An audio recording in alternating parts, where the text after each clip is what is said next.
আমন্ত্রণ জানাচ্ছি আপডেট সংবাদে। শুরুতেই জানিয়ে দিব গুরুত্বপূর্ণ শিরোনাম, এরপরেই থাকবে বিস্তারিত। লেবানন সিরিয়ার সীমান্তে হিজবুল্লাহর স্থাপনায় ইসরায়েলের বিমান হামলা। এদিকে ইসরায়েলে বাস বিস্ফোরণের পর পশ্চিম তীরে সামরিক অভিযানের নির্দেশ নেতানিয়াহুর। ৬ শতাধিক ফিলিস্তিনির বিনিময়ে আজ ৬ জিম্মিকে ছাড়ছে হামাস। চীনের বিরল সামরিক মহড়া। সর্বশেষ জানিয়ে দিব বাংলাদেশে $29 বিলিয়ন কারা পেয়েছে, যা বললেন ট্রাম্প। লেবানন সিরিয়ার সীমান্তে হিজবুল্লাহর স্থাপনায় ইসরায়েলের বিমান হামলা। ইসরায়েল শুক্রবার জানিয়েছে তারা হিজবুল্লাহর অস্ত্র পাচারের জন্য ব্যবহৃত লেবানন সিরিয়ার সীমান্তে হামলা চালিয়েছে। সিরিয়ার যুদ্ধ পর্যবেক্ষণকারী একটি সংস্থা হামলায় আহতদের সংখ্যা উল্লেখ করেনি। লেবাননের বৈরুত থেকে বার্তা সংস্থা এপি এই খবর জানায়। ইসরায়েলি সামরিক বাহিনী জানিয়েছে বিমান বাহিনী লেবানন সিরিয়ার সীমান্তের ক্রসিং পয়েন্টগুলোতে হামলা চালিয়েছে। ইরান সমর্থিত হিজবুল্লাহ যোদ্ধারা লেবাননের ভূখণ্ড অস্ত্র পাচারের কাজে এই ক্রসিং পয়েন্ট ব্যবহার করে আসছে। সিরিয়ার পূর্ব পর্যবেক্ষণকারী গ্রুপটির উদ্ধৃতি দিয়ে আরও বলা হয়েছে, এই কার্যকলাপ ইসরায়েল এবং লেবাননের মধ্যে যুদ্ধবিরতি চুক্তির স্পষ্ট লঙ্ঘন। 2 মাসের সর্বাধিক যুদ্ধ সহ 1 বছরের বেশি সময় ধরে চলা যুদ্ধের পর গত 27শে নভেম্বর থেকে ইসরায়েল হিজবুল্লাহর মধ্যে একটি ভঙ্গুর যুদ্ধবিরতি কার্যকর হয়েছে। উভয় পক্ষে একে অপরের বিরুদ্ধে চুক্তি লঙ্ঘনের অভিযোগ এনেছে।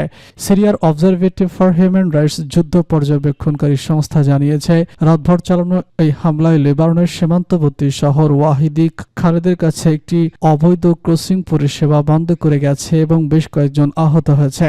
ব্রিটেন ভিত্তিক অবজারভেটরি ফর হিউম্যান রাইটস জানিয়েছে, সিরিয়া থেকে লেবাননের দিকে পাচারকারীদের যানবাহনের একটি বহর পর্যবেক্ষণ করার পর এই হামলা চালানো হয়, যা সিরিয়ার অভ্যন্তরে একটি সত্যের নেটওয়ার্ক রয়েছে।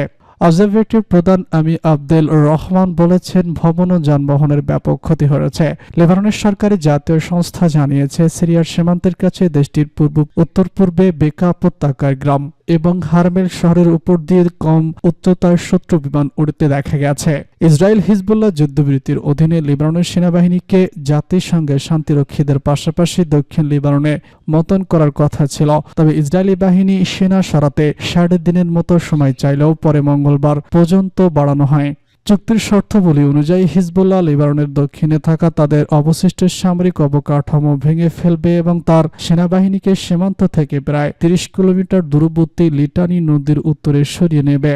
সর্বশেষ সময়সীমার দিক আগে ইসরায়েল ঘোষণা করেছিল যে তারা সীমান্তের কাছে 5টি কৌশলগত স্থানে স্থায়ীভাবে মোতায়েন রাখবে। এই মাসের শুরুতে ইসরায়েলি সেনাবাহিনী বলেছিল তারা সিরিয়া লেবানন সীমান্তে হিজবুল্লাহ কর্তৃক অস্ত্র পাচারের জন্য ব্যবহৃত একটি সুড়ঙ্গ লক্ষ্য করে বিমান হামলা চালিয়েছে। লেবাননের রাষ্ট্রীয় গণমাধ্যমের খবরে বলা হয়েছে, জানুয়ারিতে ইসরায়েল পূর্ব ও দক্ষিণ লেবাননের বিভিন্ন এলাকায় বিমান হামলা চালায়। ইসরায়েলি সেনাবাহিনী জানিয়েছে তারা সিরিয়ার সীমান্তে চোরাচালানের রুটসহ হিজবুল্লাহর লক্ষ্যবস্তুতে হামলা চালিয়েছে। সিরিয়ার সাথে লেবাননের 330 কিলোমিটার সীমান্ত রয়েছে, যার কোনো আনুষ্ঠানিক সীমানা নেই। ইসরায়েলে বাস বিস্ফোরণের পর পশ্চিম তীরে সামরিক অভিযানের নির্দেশ নেতানিয়াহুর। ইসরায়েলের তেল আবিবের কাছে বৃহস্পতিবার 3টি খালি বাসে বিস্ফোরণের পর অধিকৃত পশ্চিম তীরে ইসরায়েলি সেনাবাহিনীকে অভিযান চালানোর নির্দেশ দিয়েছেন দেশটির প্রধানমন্ত্রী বেনিয়ামিন নেতানিয়াহু।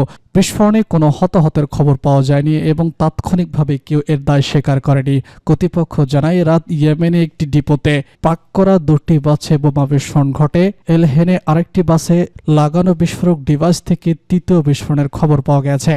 বিস্ফোরণের পর ইসরায়েলি নিরাপত্তা জোরদার করে এবং সারা দেশে বাস ও ট্রেন চলাচল বন্ধ করে দেয়। এদিকে নেতানিয়াহুর কার্যালয় থেকে এক বিবৃতিতে বলা হয়েছে, এটি একটি গণবাস বোমা হামলার চেষ্টা। বিবৃতিতে আরও বলা হয়েছে, প্রতিরক্ষা মন্ত্রী ইসমাইল প্রতিরক্ষা বাহিনীর প্রধান এবং শীর্ষ নিরাপত্তা ও পুলিশ কর্মকর্তাদের সাথে বৈঠকের পর নেতানিয়াহু পশ্চিম তীরের সন্ত্রাসীদের কেন্দ্রগুলোর বিরুদ্ধে তীব্র অভিযান চালানোর জন্য সামরিক বাহিনীকে নির্দেশ দিয়েছেন। এতে আরও বলা হয়েছে, প্রধানমন্ত্রী পুলিশ এবং নিরাপত্তা সংস্থাকে ইসরায়েলের শহরগুলিতে অতিরিক্ত হামলার বিরুদ্ধে প্রতিশোধমূলক তৎপরতা বৃদ্ধির নির্দেশ দিয়েছেন। ইসরায়েলি সামরিক বাহিনী জানায় তারা শুক্রবার সকালে পশ্চিম তীরে আরও 3টি ব্যাটালিয়ন মোতায়েন করবে। উল্লেখ্য, গাজার যুদ্ধবিরতি শুরু হওয়ার মাত্র 2 দিন পর ইসরায়েলি প্রতিরক্ষা বাহিনী গত মাসে অধিকৃত পশ্চিম তীরের উত্তরে অপারেশন আয়রন ওয়াল নামে একটি বড় অভিযান শুরু করে। জাতিসংঘের তথ্যমতে এই অভিযানের ফলে পশ্চিম তীরের কমপক্ষে 40,000 ফিলিস্তিনি তাদের ঘরবাড়ি থেকে বাস্তুচ্যুত হয়েছেন। 6 শতাধিক ফিলিস্তিনের বিনিময়ে আজ 6 জিম্মিকে ছেড়েছে হামাস। 602 ফিলিস্তিনের বিনিময়ে 6 ইসরায়েলি জিম্মিকে মুক্তি দেবে ফিলিস্তিনের স্বাধীনতাকামী সংগঠন হামাস। যুদ্ধবিরতি চুক্তির আওতায় 7ম দফায় শনিবার তাদের মুক্তি দেওয়া হবে। কাতার ভিত্তিক গণমাধ্যম আল জাজিরা ও ভারতের গণমাধ্যম এনডিটিভি তাদের এক প্রতিবেদনে খবর জানিয়েছে। সংবাদ মাধ্যম দুটি জানায় যে 6 ইসরায়েলি জিম্মিকে মুক্তি দেওয়া হবে। হামাস তাদের নাম প্রকাশ করেছে। হামাসের প্রকাশিত তালিকায় রয়েছে এলিয়ান কোহেন, ওরমেন গোমশেভ, আল সোহাওরেব সহ আরও অনেকেই। তাদের মধ্যে মিস্টেগুনা এবং আল সাইদা গাজা 1 দশক আগে প্রবেশ করেছিলেন এবং সেখানে আটক করেছিলেন। শুক্রবার এক বিবৃতিতে গাজার কর্তৃপক্ষ জানায় 15 জানুয়ারি যুদ্ধবিরতি চুক্তির পর থেকে 350টির বেশি চুক্তি লঙ্ঘন করেছে ইসরায়েল। লঙ্ঘনের তালিকায় আছে গাজা উপত্যকার পূর্ব সীমান্তে ইসরায়েলি সেনাদের অনুপ্রবেশ, বিমান ও ড্রোন হামলা এবং সিরিয়ায় গোলাবর্ষণ। এসব ঘটনায় বেশ কয়েকজন ফিলিস্তিনি নিহত এবং আহত হয়েছে বলে জানানো হয়। এমনকি হামাসও ইসরায়েলের বিরুদ্ধে যুদ্ধবিরতি চুক্তি লঙ্ঘনের অভিযোগ করে বাস্তুচ্যুতর উত্তর গাজায় ফিরতে বাধা দেওয়া, আশ্রয়গ্রামী প্রবেশে বাধা এবং চিকিৎসা সরঞ্জাম পৌঁছাতে বিলম্ব করা হচ্ছে বলে দাবি করা হয়। চীনের বিরল সামরিক মহড়া। চীনের সামরিক মহড়া নিয়ে অস্ট্রেলিয়া ও নিউজিল্যান্ডের উদ্বেগ কিছুটা বেড়ে গেছে। বিশেষ করে তাসমান সাগরে চীনা নৌবাহিনীর বিরল উপস্থিতির কারণে এই উদ্বেগ দেখা দিয়েছে। এই মহড়ায় 3টি চীনা নৌজাহাজ অংশ নিয়েছে, ফলে জাহাজগুলোকে তাদের গতিপথ পরিবর্তন করতে বাধ্য হচ্ছে, যা বাণিজ্যিক উড়োজাহাজ চলাচলের বিঘ্ন সৃষ্টি করেছে। চীন বলছে তাদের এই মহড়া আন্তর্জাতিক আইনের আওতায় করা হচ্ছে, তবে অস্ট্রেলিয়া ও অস্বাভাবিক বলে অভিহিত করেছে। মহড়ার উদ্দেশ্য আন্তর্জাতিক উড়োজাহাজ চলাচলের বিঘ্ন সৃষ্টি সম্পর্কে আরও স্পষ্ট ব্যাখ্যার দাবি জানিয়েছে অস্ট্রেলিয়া। চীনের নৌজাহাজগুলোর গতিবিধি নিবিড়ভাবে পর্যবেক্ষণ করছে অস্ট্রেলিয়া ও নিউজিল্যান্ডের নৌ ও বিমান বাহিনী।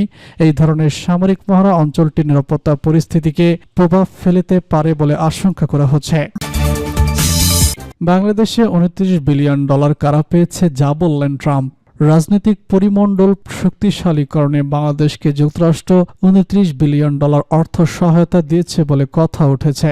দেশটির নতুন দপ্তর পেন্টাগন অব গভর্নমেন্ট এফিসিয়েন্সি গত 16 ফেব্রুয়ারি জানায় বাংলাদেশের জন্য ইউএসডি-এর এই সহায়তা বাতিল করা হয়েছে। তবে কারা বা কে এই সহায়তা পেয়েছে সেটি স্পষ্ট করা হয়নি। বাংলাদেশকে $29 বিলিয়ন দেওয়া নিয়ে মুখ খুললেন মার্কিন প্রেসিডেন্ট ডোনাল্ড ট্রাম্প। স্থানীয় সময় শুক্রবার দেশটির গভর্নরদের নিয়ে আয়োজিত এক অনুষ্ঠানে ট্রাম্প বলেছেন, বাংলাদেশের রাজনৈতিক পরিমণ্ডল শক্তিশালীকরণে একটি সংস্থার কাছে $29 বিলিয়ন গেছে, যেটির নাম কেউ এখনো শোনেননি। তারা চেক পেয়েছে। আপনারা ভাবতে পারেন আপনার ছোট সংস্থা আছে, আপনি এখানে 10,000 পান, ওইখানে 10,000 পান।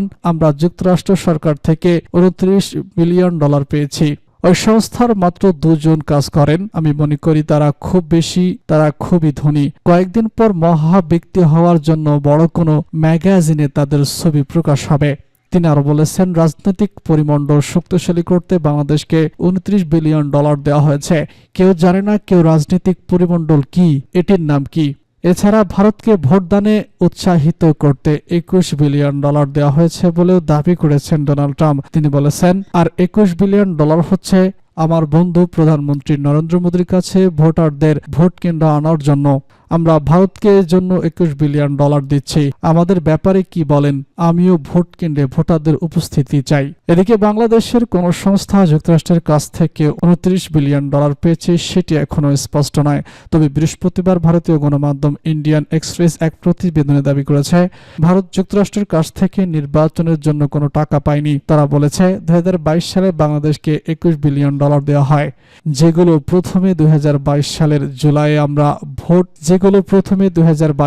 জুলাইয়ে আমার ভোট আমার প্রকল্প এবং পরে নাগরিক প্রকল্পের আওতায় ইউএসডি এই সহায়তা দেয় বলে দাবি করেছে গণমাধ্যমটি।